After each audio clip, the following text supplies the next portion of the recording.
এবার শৌনকাদি ঋষিগণ সুত মুনিকে 8টি প্রশ্ন করলেন। প্রথম প্রশ্ন, সুখদেব গোস্বামী পাদ যে ভাগবত কথা পরীক্ষিতকে শ্রবণ করিয়েছিলেন, সেই ভাগবত কোথায় কোন সময় বসে ব্যাসদেব রচনা করেছিলেন? বললেন যে এই ভাগবত রচনা করেছিলেন এই বদ্রীনাথে বসে। বাকি 17টি পুরাণ নৈমিষারণ্যে লেখা হয়েছিল, কিন্তু ভাগবত মহাপুরাণ রচনা হয়েছিল বদ্রীনাথেও। ওখানে একটা ব্যাস গুফা এখনো আছে, যে গুফাতে ব্যাসদেব বাস করতেন। দ্বিতীয় প্রশ্ন করলেন, সেই ব্যাসদেবের জন্মকথা আমাদেরকে বলুন। ব্যাসদেবের জন্মকথা বলতে গিয়ে বললেন, দেখো, সত্যতেতা দাপর কলি 4টি যুগ, দাপরে সমন প্রাপ্তে তৃতীয়া যুগ পর্যায়ে জাত পুরা শরদ যোগিং ব্যাসায়াং কলয়াম হরে। সত্যতেতা দাপর কলি 4টা যুগ, তার মধ্যে তৃতীয় যুগ, দাপর যুগের শেষে উপরিজ বসুর কন্যা মৎস্যগন্ধা বা সত্যবতী গর্ভে ভগবান এক অংশে ব্যাসদেব রূপে অবতীর্ণ হয়েছিলেন। আচ্ছা, আমাদের আরেকটি প্রশ্ন, তৃতীয় প্রশ্ন, যে সুখদেবকে দেখলে পরে মনে হয় একটা উন্মত্ত পাগল, আচ্ছা সেই সুখদেব কিভাবে কুরু জঙ্গল দেশ আদি পার হয়ে হস্তিনাপুরে এসে উপস্থিত হয়েছিলেন? কে তিনাকে নিমন্ত্রণ দিয়েছিল? যে পরীক্ষিত মহারাজ সৌমুখ মুনির অভিশাপগ্রস্ত হয়েছিল বা সিঙ্গি মুনির অভিশাপগ্রস্ত হয়েছিল, সৌমুখ মুনির পুত্র সিঙ্গির দ্বারা অভিশপ্ত, 7 দিন তার পরমায়ু আছে। এই সংবাদটা কে দিয়েছিল? বলেন যে সংবাদ উনাকে কেউ দেয় নাই, তিনি অন্তর্যামী হয়ে গিয়েছিলেন।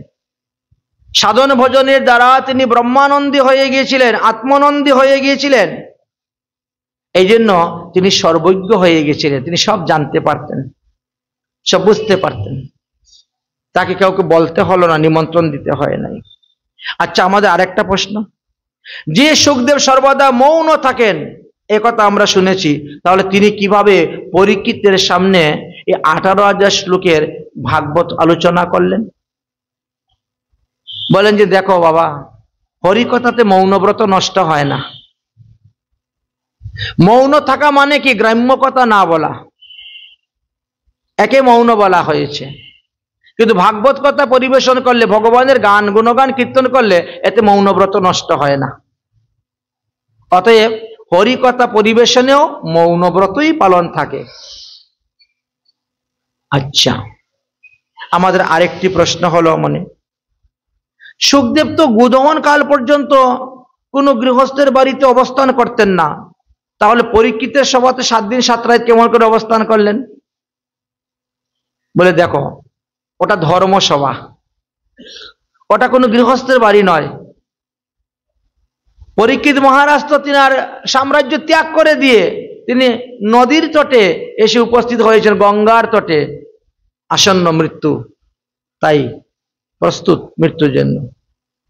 সেটা তো কোনো গৃহস্থের বাড়ি নয়। গৃহস্থের বাড়িতে 7 দিন থাকতে নাই কেন? কারণ গৃহস্থের সঙ্গে থাকতে থাকতে তোমার মনটাও সেইভাবেই হয়ে যাবে। এই জন্য সাধু শান্ত মহাত্মারা বেশি দিন কোনো গৃহস্থের বাড়িতে থাকেন না। মায়া এমন একটি বস্তু, সে তো সবাইকে গ্রাস করতে চায়, কলি সবাইকে পতন করতে চায় না, এই জন্য। আচ্ছা, অভিমন্যু তনয় পরীক্ষিত একজন ভগবত ভক্ত, এটা আমরা শুনেছি। সুতরাং তাহার জন্মকর্মের কথা আপনি আমাদের নিকটে বলবেন। বলে পরীক্ষিত মহারাজের জন্মের কথা বলতে গেলে কুরুক্ষেত্রের যুদ্ধ থেকেই তোমাকে শোনাতে হবে। কুরুক্ষেত্রের যুদ্ধেতে যিনি চক্রব্যূহ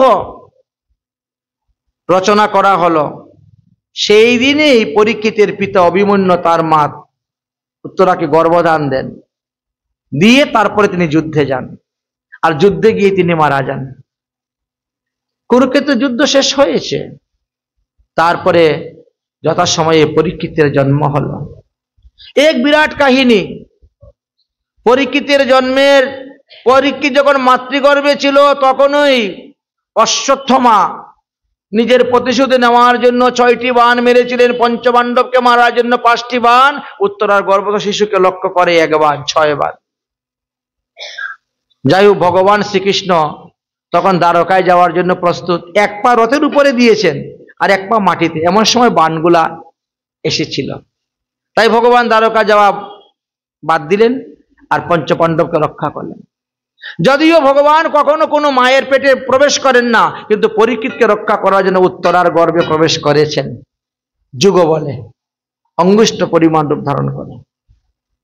মৃত পরীক্ষিতকে জীবিত করেছিলেন মাতৃগর্ভে আর তাকে সর্বদা রক্ষা করেছিলেন।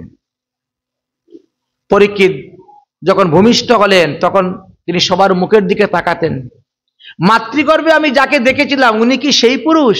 না তো, উনি সেই পুরুষ নয়। তাই এই পরীক্ষা করছিলেন বলে তিনার নাম পরীক্ষিত নাম হয়েছিল। আচ্ছা, পরীক্ষিত কেন যৌবন অবস্থাতেই এই প্রাণ ত্যাগের সংকল্প করলেন?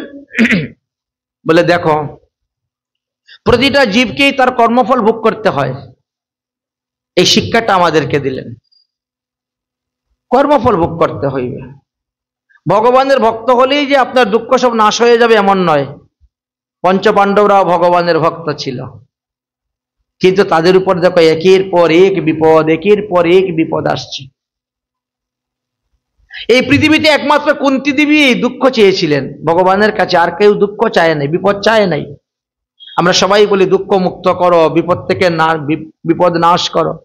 আর তিনি বলছেন আরো আসুক বিপদ, আরো আসুক দুঃখ, কারণ যতদিন আমরা দুঃখে থাকবো, বিপদে থাকবো, ততদিনই কৃষ্ণ আমাদের কাছে থাকবে। এই জন্য তিনি চেয়েছিলেন।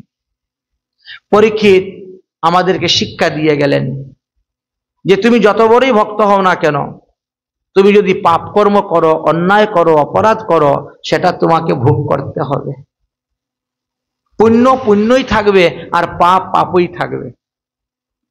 ওখানে ওই পাপ পুণ্যকে বিয়োগ করবে না, মাইনাস করে না, যে এতগুলা পাপ আছে, এতগুলা পুণ্য আছে, মাইনাস করে যা থাকবে অবশিষ্ট সেটা হবে, হবে না। এই শিক্ষাটা আমাদের।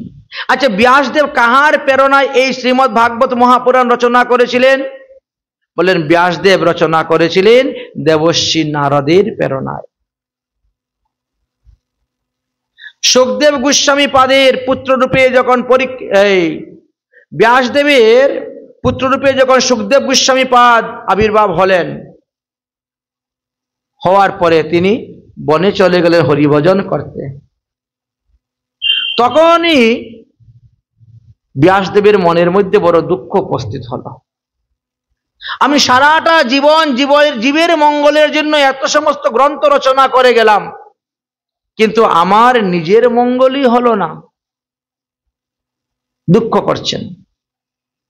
তখনই সেখানে এসে উপস্থিত হয়েছিলেন নারদ মুনি।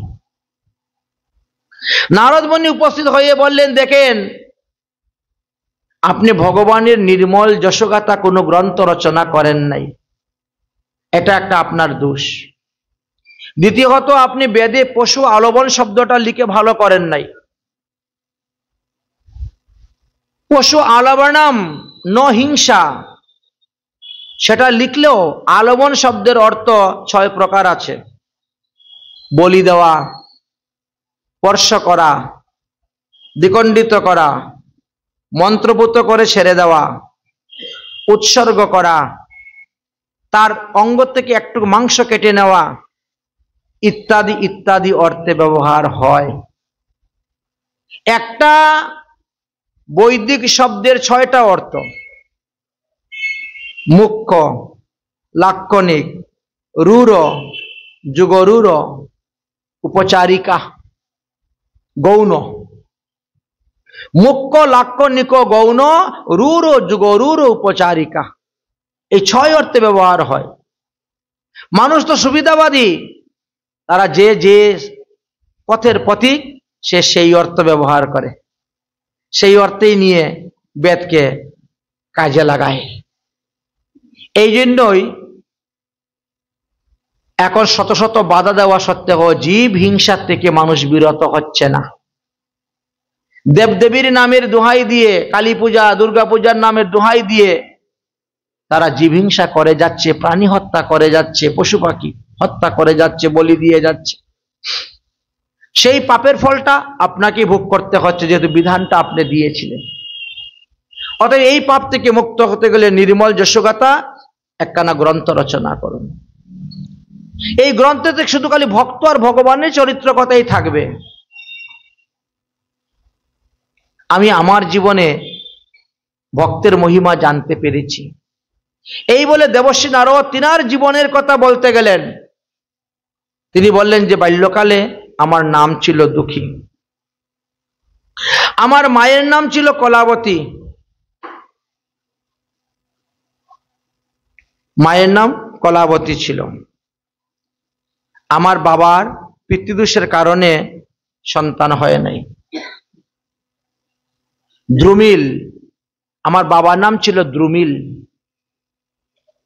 শূদ্রকুলে জাত, কিন্তু ইনার দোষের কারণে সন্তান হচ্ছে না বলে তিনি তখন মাকে বললেন, যাও তুমি কশ্যপ ঋষির কাছ থেকে সন্তান নিয়ে আসো। তারপরে তিনি গেলেন, কশ্যপ ঋষিকে পেলেন না, লোমশ মুনির কাছ থেকে তখন তিনি গর্ভদান নিয়ে আসছিলেন।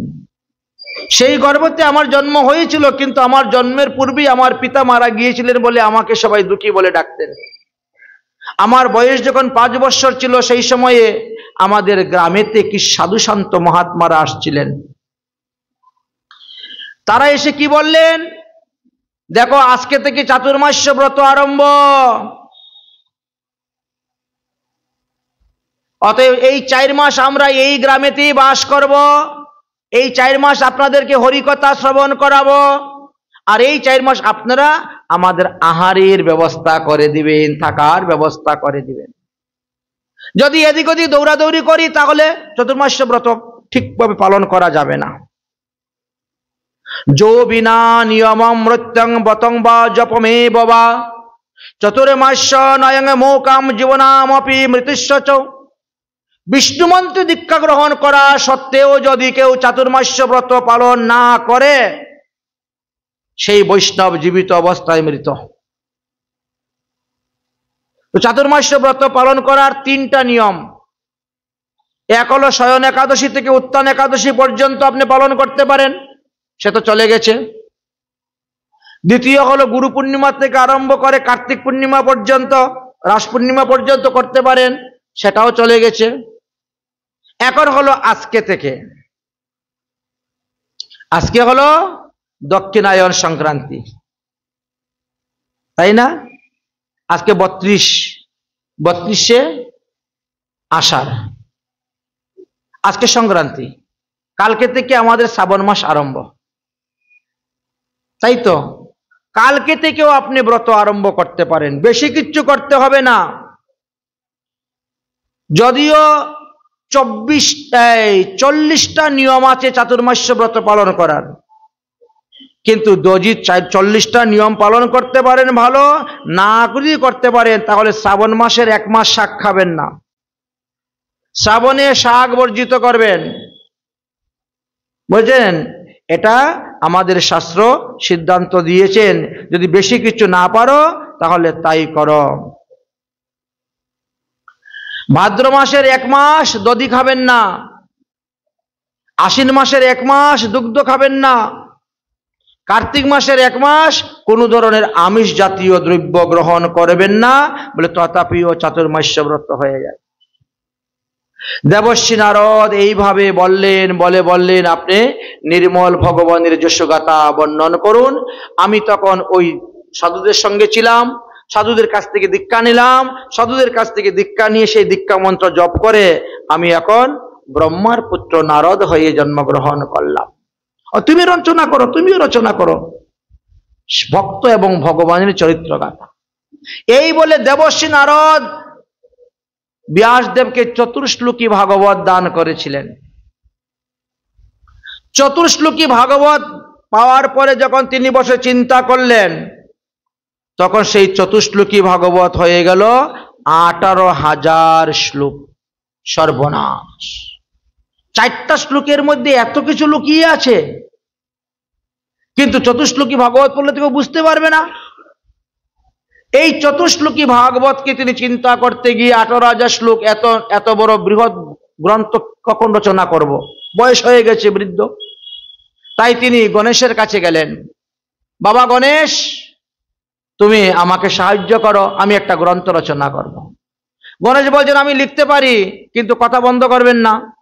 আপনি অনর্গল বলে যাবেন, আমি অনর্গল লিখে যাব। যদি কথা বন্ধ করেন তাহলে কিন্তু আমি উঠে চলে যাব। বলে, না না না, আমি বন্ধ করব না, তবে তুমি যা লিখবে বুঝে শুনে লিখবে, ভুল লিখবে না। আমি যদি ভুল বলিও, তুমি কিন্তু ভুল লিখবে না, তুমি কিন্তু বুঝে শুনে লিখবে। বয়স হয়ে গেছে, ভুল বলতেই পারি। বৃদ্ধকালে মতিভ্রম হয়, হ্যাঁ, ভ্রম প্রমাদ বিপ্রলিশ্য কর্ণপটবতা, কত দোষ থাকে। অনেক সময় আমরা বলি একটা, শুনি আর একটা, এমনও তো হয়। শব্দের কারণে মন স্থির না থাকলে, অন্যত্র চলে গেলে। ব্রাহ্মণ বলছে, এই বল, পার্বতী পুত্র লম্বুধর। যজমানের মনটা অন্যদিকে ছিল, তো বলছে, পাক দিয়া সুতা লম্বা করো। আরে তাই বলছি নাকি আমি? মন যদি অন্যদিকে চলে যায় তখন মন্ত্রের অর্থ শোনা যায় না, বোঝা যায় না। তো এরকম হয়, শুনি একটা, বুঝি আর একটা, লিখে ফেলি আর একটা, গন্ডগোল হয়ে যায়। তাই বাবা, আমি যাই বলি না কেন, তুমি কিন্তু বুঝে শুনে লিখতে হবে। লিখলেন ভাগবত। লিখার পরে চিন্তা করলেন, এত বড় ভাগবতটাকে আমি কাকে দিয়ে অধ্যয়ন করব, কাকে দিয়ে পৃথিবীতে প্রচার করব? কে আছে এমন শ্রেষ্ঠ ব্যক্তি? হঠাৎ মনে হলো, আমার এক শিষ্য আছে, নাম তার জৈমিনী। এই জন্য তিনি জৈমিনীকে আহ্বান করলেন, বাবা জৈমিনী, আমি এক বৃহৎ গ্রন্থ রচনা করেছি 18,000 শ্লোকের। অতএব এই গ্রন্থটার কোথায় কোথায় কোনো ভুল আছে কিনা তুমি একটু দেখো তো, দেখে একটু শোধন করে দাও তো। জৈমিনী যখন গ্রন্থটা পড়লেন, তখন একটা জায়গায় তিনি ভুল ধরে ফেললেন, ভাগবতের নবম স্কন্ধেতে ধরে ফেললেন। গুরুদেব, এই স্থানে ভুল আছে। তিনি বলেন, ঠিক আছে, আমি দেখবো, একটু বিচার করে। বিচার করে দেখলেন যে না, আমারটাই ঠিক আছে, ওর ভিতরে অহংকার হয়েছে। বলবান বিদ্যাংশম ইন্দ্রিয়, বলবান ইন্দ্রিয়গ্রামী বিদ্যাংশম অপি কর্ষতি। এই শ্লোকটার মধ্যে উনি ভুল ধরেছিলেন অকর্ষতি লেখার জন্য, আর ইনি বলছেন কর্ষতি হবে। এই দুটা নিয়ে গন্ডগোল ছিল। যাই হোক, তারপরে শিষ্যের ভুল ভ্রান্তি ভাঙলো, ব্যাসদেবের সিদ্ধান্তই ঠিক ছিল। আচ্ছা, এবার এত বড় গ্রন্থটাকে আমি কেমন করে, কোথায় শিক্ষা দেবো? আমার ছেলে তো তপস্যা করতে চলে গেছে, সুখদেব। সুখদেব যদি থাকতো, তাকে দিয়ে গ্রন্থটা প্রচার করাতে পারতাম, কিন্তু সুখদেব তো নেই। হঠাৎ করে মাথার মধ্যে তখন একটা শ্লোক মনে পড়ল ব্যাসদেবের, আত্মারামশ্চ মনায় নিগ্রহামপি উরুক্রমে কুর্বন্তঃ ইতু কিং ভকেতি ইত্যুক্তৌ ভূত গুণ হরি। এই শ্লোকটা যখন মনে পড়লো, তখন বলছেন, আমার ছেলে যেখানেই থাকুক, যে অবস্থায় থাকুক না কেন, আমি যদি হরির গুণগান উচ্চস্বরে কীর্তন করি, তাহলে আমার এই হরি গুণগান ছেলের কানের মধ্যে প্রবেশ হবে, আর সেই গুণগানে আকৃষ্ট হয়ে ছেলে আমার কাছে আসবে। এই আত্মারামশ্চ মনয় শ্লোকের ব্যাখ্যা বিশাল। এই শ্লোকের ব্যাখ্যা সার্বভৌম ভট্টাচার্য 9 ভাবে করেছিলেন মহাপ্রভুর কাছে, আর মহাপ্রভু এর ব্যাখ্যা করেছেন 18 ভাবে। কত হলো? একটা শ্লোকের ব্যাখ্যাই 27 প্রকার। পরবর্তী সময়ে যখন সনাতন গোস্বামী পাদ নীলাচলে গিয়েছিলেন, তখন মহাপ্রভুকে ধরেছেন, আপনি নাকি আত্মারামশ্চ মনয় শ্লোকের ব্যাখ্যাটা 18 প্রকার করেছেন, সেই ব্যাখ্যা আমাকে শ্রবণ করান। মহাপ্রভু বলছে, সার্বভৌম ছিল এক পাগল, আর আমি হলাম আরেক পাগল। ও 2 পাগল একসঙ্গে বসেছি তো, আর চলছে। বাবা, এখনকার মনে আছে সেই কত বছর আগের কথা? এগুলো মনে নেই। প্রভু একটু চেষ্টা করুন না মনে করেন। মহাপ্রভু তখন বলতে বলতে বলতে বলতে 61 প্রকারের ব্যাখ্যা করেছিলেন এই একটা শ্লোকের সনাতন গোস্বামীর কাছে। বললেন সনাতন, আজকে তুমি আমার সামনে বসেছো বলে তোমার কৃপায় আমি এইগুলা বলতে পেরেছি, কারণ আমি জানি না কোথার থেকে এত সিদ্ধান্ত আসতেছে। আর এইভাবে আত্মরাময় চুমনয় শ্লোকের ব্যাখ্যা করেছিলেন। সুখদেব ফিরে আসলেন এবং তিনি ভাগবত কথা আস্বাদন করলেন, আর ভাগবত কথা আস্বাদন করে তিনি আবার হরিভজন করতে চলে গেলেন এবং যথাসময়ে তিনি পরীক্ষিতের সভাতে এসে উপস্থিত হলেন ভাগবত কথা পরিবেশন করার জন্য। কিন্তু ভাগবত কথা পরিবেশন যখন করতে গেলেন তখন তিনি নিজেও ভুলে গিয়েছিলেন ভাগবতের মঙ্গলাচরণ করার জন্য, যার কারণে তিনি ভাগবতের দ্বিতীয় স্কন্ধেতে যাওয়ার পরে তিনি ভাগবতের মঙ্গলাচরণ করেছিলেন। এই কথা শাস্ত্রে বর্ণন করা আছে। এই জন্য ভাগবতের 3টি স্থানেই মঙ্গলাচরণ আছে। পরীক্ষিত মহারাজ প্রশ্ন করতেছেন, সুখদেব উত্তর দিচ্ছেন, আর এইভাবে শ্রীমদ্ ভাগবত মহাপুরাণ কথা আরম্ভ হয়েছে। প্রথমেই তিনি বিরাট পুরুষের ব্যাখ্যা করলেন, তারপরে 24 অবতারের কথা ব্যাখ্যা করলেন, তারপর কোন কোন দেবতার পূজা করলে কি কি লাভ হয় সেই কথা আলোচনা করলেন। অতঃপর তিনি ভাগবতের 10টি লক্ষণের কথা আলোচনা করলেন। আর এইভাবে করতে করতে তিনি ব্যাসের জন্মকথা, বিদুরের জন্মকথা, সুখদেবের জন্মকথা, পরীক্ষিতের জন্মকথা থেকে আরম্ভ করে সমস্ত তত্ত্বকথা বর্ণন করতে করতে ভগবান শ্রীকৃষ্ণ উদ্ধব সংবাদের কথা, মৈত্রী ঋষির কথা, বিদুর ঋষির কথা, এইভাবে সমস্ত কথা আলোচনা করেছিলেন। এবং বিদুর মহাশয় যেভাবে মৈত্রী ঋষিকে প্রশ্ন করেছিলেন, ওই প্রশ্নের ধাঁচ অনুসারে সুখদেব গোস্বামীপাদ পরীক্ষিত মহারাজের সমস্ত প্রশ্নের উত্তর দিয়েছিলেন। হে পরীক্ষিত, তুমি আমাকে এখন যে প্রশ্ন করতেছ ওই প্রশ্ন কোনো এক সময় বিদুর মহাশয় মৈত্রী ঋষিকে করেছিলেন, ও এই অনুসারে তিনি যা বলছেন তাই আমি তোমাকে বলতেছি। এইভাবে বলে বলে তিনি এই প্রথম দিবসের ভাগবত পাঠের বিষয়বস্তুর কথা আলোচনা করেছিলেন। আমরা অতি সংক্ষেপে সেই কথা আলোচনা করলাম। তাই আজকের মতন ভাগবতীয় কথা আমরা এখানেই বিশ্রাম দিচ্ছি। শ্রীমৎ মহাপ্রভুর কৃপা হলে আগামী কল্য তার পরবর্তী বিষয় আমরা আস্বাদন করব। জয় জয় শ্রী রাধে শ্যাম নিতাই গৌর হরি বল। হরি কা ভজন করো, হরি হে तुम्हारा, হরি ভজন করো, হরি হে तुम्हारा। হরি কা ভজন বিনা, হরি কা ভজন বিনা নাহি কো গুজারা। হরি কা ভজন করো, হরি হে तुम्हारा। हरि नाम से तेरा काम ही बनेगा, हरि नाम ही तेरा साथी चलेगा। हरि नाम लेने वाला, हरि नाम लेने वाला, हरि का प्यारा। हरि का भजन करो, हरि हे तुम्हारा। हरि का भजन करो, हरि हे तुम्हारा। कोई कहे राधे श्याम, कोई कहे सीताराम, कोई कहे राधे श्याम, कोई कहे सीताराम। कोई गिरिधारी गोपाल, कोई राधा माधव लाल। कोई गिरिधारी गोपाल, कोई राधा।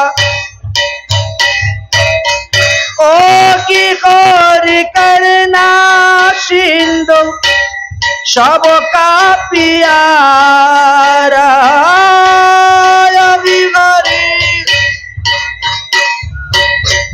सबका प्यारा हरि का भजन करो हरि है तुम्हारा हरि का भजन बंद हरि का